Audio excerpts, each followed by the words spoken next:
Today, we're not just talking about the brain's default wiring. We're talking about what that wiring has been shaped, layered, conditioned over generations in America, especially in Black communities. Because if you grew up in a Black American world where one wrong move can mean real physical or psychological harm, then your nervous system didn't just learn to survive.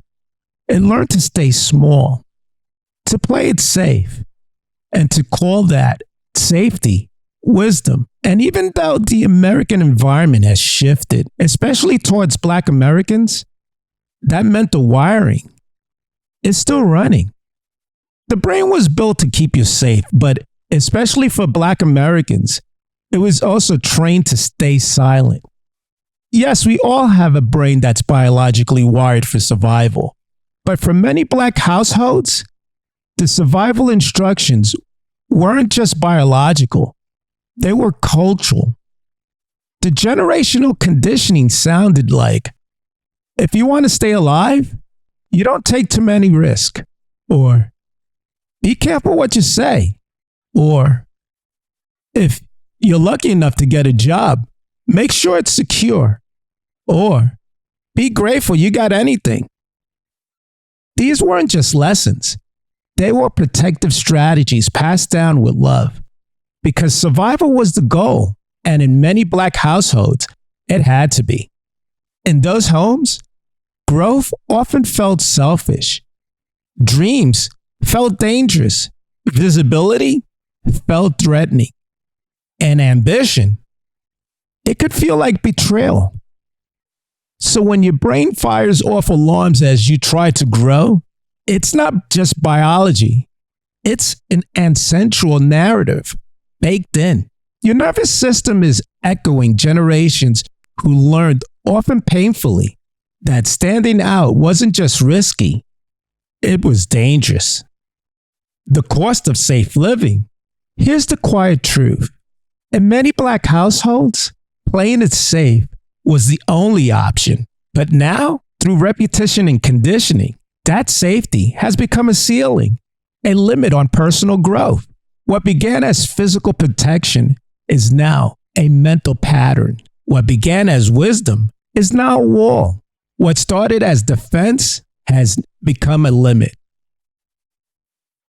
There's an unspoken rule that still lingers.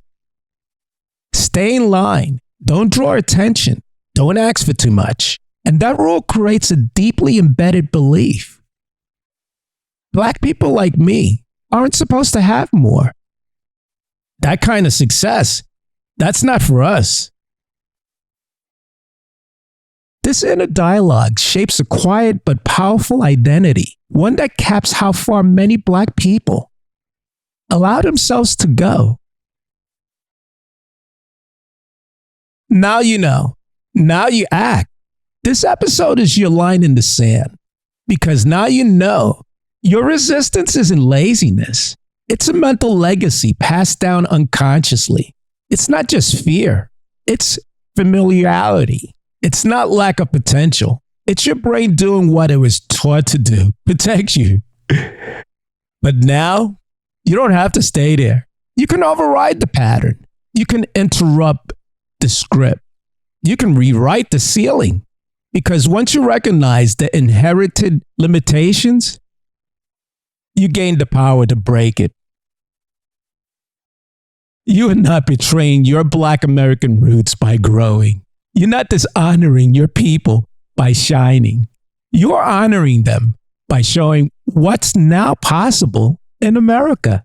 So if it feels hard to share your thoughts and dreams, do it anyway. If it feels risky to dream, it's okay now, dream bigger. If it feels selfish to grow louder, because safety may have been your inheritance, but now freedom is your responsibility. This is the Leroy Glover Podcast. Until next time, break what's been built to hold you back.